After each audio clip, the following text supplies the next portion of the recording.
Hello everyone, it's me Mishra sir. आज हम class 4 chapter 11 SST में आपको studying in the past lesson के विषय पढ़ेंगे। स्टडीइंग इन द पास्ट यानी प्राचीन समय में। तो हम किसी देश का जो बीती हुई घटना काल है उसको हम क्या कहते हैं? हिस्ट्री कहते हैं। और इतिहास की बातों को हम कैसे जानते हैं? बहुत सी प्राचीन काल की पुस्तकें, मुद्राएं और खुदाई में मिली मुहरें और स्तंभ लेख, इतनी चीज़ों के द्वारा हम जो है किसी भी देश के इतिहास को, प्राचीन इतिहास को जानते हैं। और इन प्राचीन इतिहास में आपको सभ्यताएं यानी कि सिविलाइजेशन, तो विश्व में बहुत सी सभ्यताएं हुई हैं। अपने इंडिया के पास जो सभ्यता हुई है भारत पाकिस्तान मिलाकर, वो कौन सी सभ्यता बोली जाती है? हड़प्पा सभ्यता। कौन सी सभ्यता? हड़प्पा सभ्यता। और इसमें भी आपके जो है मुहरें प्राप्त हुई है और मिट्टी के बर्तन प्राप्त हुए हैं। साथ में आपकी जो है कांस्य की नर्तकी यानी नाचने वाली मूर्ति प्राप्त हुई है। तो इस सबसे भी हमको प्राचीन इतिहास के बारे में जानकारी मिलती है। प्राचीन इतिहास में प्री हिस्ट्री एक होता है। प्री हिस्ट्री को कहते हैं प्राग ऐतिहासिक काल, यानी जो बातें लिखी हुई ना मिले, जिसके बारे में केवल बताया जाता है, उसको हम क्या पढ़ते हैं? Pre history. और प्री हिस्ट्री में आपका आता है स्टोन काल। क्या आता है? स्टोन यानी पाषाण काल जिसको बोलते हैं। और पाषाण काल को भी 3 भागों में बांटा गया है: पूरा पाषाण काल, मध्य पाषाण काल और नव पाषाण काल। तो नव पाषाण काल में ही हमें खेती और पहिए का ज्ञान हुआ।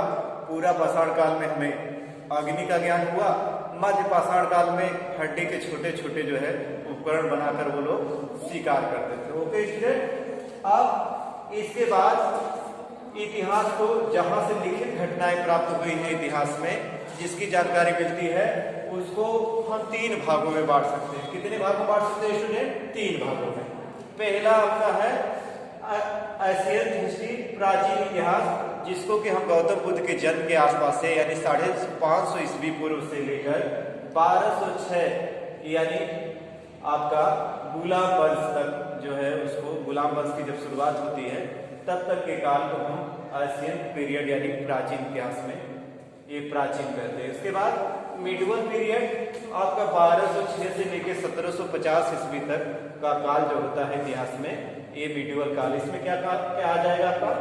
सल्तनत काल आ जाएगा और मुगल काल आ जाएगा। ओके स्टूडेंट, इसके बाद है मॉडर्न पीरियड, यानी कि जब अंग्रेज आ गए, प्लासी के युद्ध के थोड़ा पहले से लेकर अब तक का जो इतिहास है उसको आधुनिक इतिहास या आधुनिक अवधिकाल बोलते हैं। ओके स्टूडेंट, तो इतिहास के बारे में कैसे जानकारी मिलती है? किताबों से, पुस्तकों से, मुद्राओं से यानी कॉइन्स, और लेखों से जो लिखे होते हैं स्तंभ लेख यानी पिलर पे लिखे होते हैं। इसके बाद शिल्प यानी मोहरों से, साथ में मिट्टी के बर्तन यानी पॉटरी, और प्राचीन काल में मिला है आपको ज्वेलरी यानी आभूषण। ओके स्टूडेंट, आइए देखते हैं। In about 215 BC, an ancient but advanced civilization called the Indus Valley Civilization existed near Indus River। यानी कह रहे हैं कि करीब करीब 2500 ईस्वी 2500 ईसा पूर्व, ईसा पूर्व का मतलब ईसा मसीह के जन्म के पहले का जो होता है उसको BCE कहते हैं, और जब ईसा मसीह के जन्म के बाद का है उसको CE कहते हैं, यानी ईस्वी के बाद का और ईस्वी के पहले का।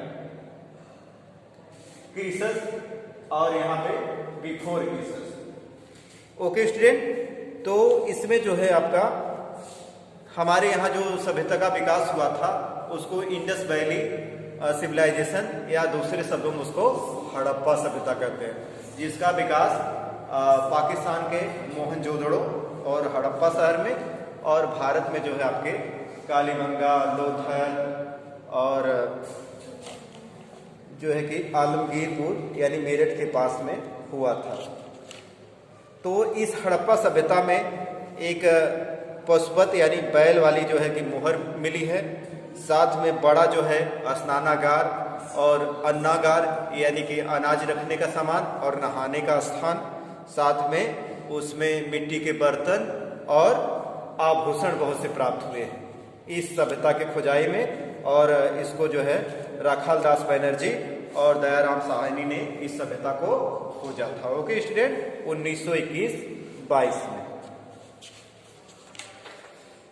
इसमें जो है कि एशियन हिस्ट्री में आपके बहुत से राजाओं का शासनकाल मिल जाएगा, गौतम बुद्ध की शिक्षाएं आपको मिल जाएगी, साथ में महावीर की शिक्षाएं मिल जाएंगी, ईसाइयों का जो धर्म का विस्तार मिलेगा आपको, साथ में मौर्य वंश, गुप्त वंश, प्रतिहार वंश, चालुक्य वंश, चंदेल वंश और राष्ट्रकूट वंश, ये सब जो है ये सब भी आपके इसमें जो है उस समय का प्राचीन काल में गुप्त वंश को भारत का जो है स्वर्ण काल कहा जाता था, क्योंकि उसमें जो है साहित्य का और स्थापत्य कला का और विज्ञान के क्षेत्र में बहुत अच्छा विकास हुआ था, इसलिए प्राचीन काल में गुप्त काल को उनको जो है स्वर्ण युग कहा जाता है, गोल्डन एज।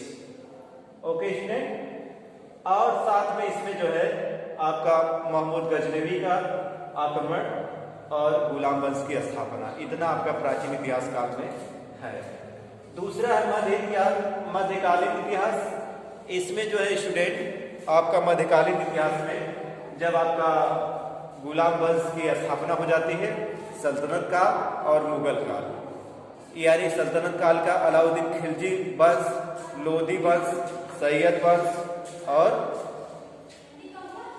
इतने वंश जो है, इसके साथ मुगल वंश और अंग्रेजों का प्राथमिक जो है आए जब ईस्ट इंडिया कंपनी का स्थापना किए, उस काल के समय को जो है मध्यकालीन इतिहास में आपका रखते हैं।